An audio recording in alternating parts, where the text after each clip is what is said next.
BJP के केशव को UP में मिलने जा रही बड़ी कमान। बीजेपी के चाणक्य से मिलकर हो गई बड़ी डील। 2024 से पहले केशव के हाथों में होगी यूपी की चाबी।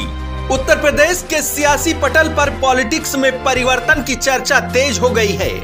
आने वाले दिनों में पार्टी आलाकमान की तरफ से नए आदेश आ सकते हैं और इन आदेशों की पृष्ठ पर बदलाव की बयार देखने को मिल सकती है और यूपी में बीजेपी की सेना में केशव को कमान देने का आदेश आ सकता है। अब आप सोच रहे होंगे कि ये सब बातें हम क्यों कर रहे हैं, तो इसके पीछे की खबर है ये ट्वीट यूपी के डिप्टी सीएम केशव प्रसाद मौर्य की तरफ से किया गया, जिसमें उन्होंने देश के गृह मंत्री अमित शाह से मुलाकात करने के बाद ये ट्वीट किया और लिखा, आज नई दिल्ली में माननीय गृह व सहकारिता मंत्री, भारतीय राजनीति के चाणक्य कहे जाने वाले आदरणीय श्री अमित शाह जी से उनके आवास पर आत्मीय भेंट कर आशीर्वाद एवं मार्गदर्शन प्राप्त किया।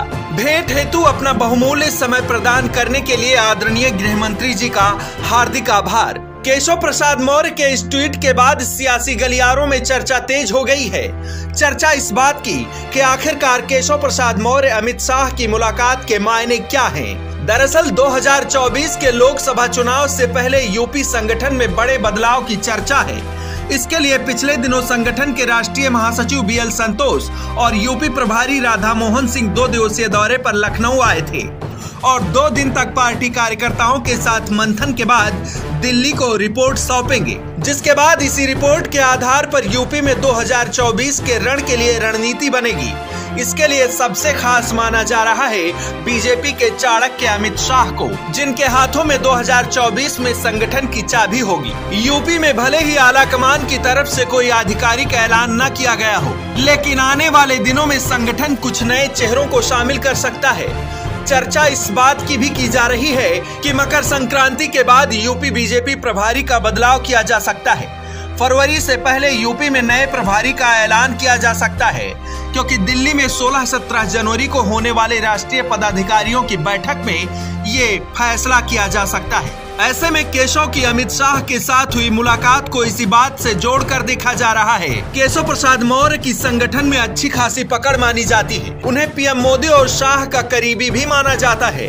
केशव प्रसाद मौर्य इससे पहले भी संगठन की जिम्मेदारी निभा चुके हैं। ऐसे में सवाल यह है कि क्या 2024 के चुनाव से पहले केशव को यूपी में बड़ी कमान सौंपी जा सकती है।